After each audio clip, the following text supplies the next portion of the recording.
खबर है कंदकोट से। कंदकोट थाना करमपुर की हदूद में मुसल्लह अफराद की अंधाधुंध फायरिंग के नतीजे में नौजवान अली मर्दान जाफरी मौके पर ही जान बग हो गया। पुलिस के मुताबिक वाकया जाफरी और बंगुलानी कबाइल के दरमियान जारी पुरानी दुश्मनी का शाखसाना बताया जा रहा है। फायरिंग के वाक़े के बाद इलाके में शदीद कशीदगी फैल गई, जबकि दोनों फरीकें मोर्चा बंद हो गए। वाक़े के बाद मकतूल की लाश करमपुर अस्पताल मुंतकिल कर दी गई, जहां जरूरी कार्रवाई के बाद लाश वर्षा के हवाले की गई। दूसरी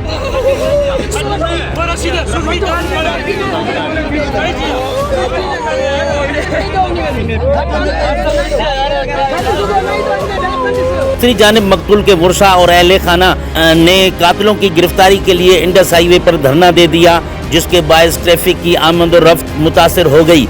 मुजाहिरीन ने मुतालबा किया कि मुल्ज़िमान को फौरी गिरफ्तार करके सख्त कार्रवाई की जाए।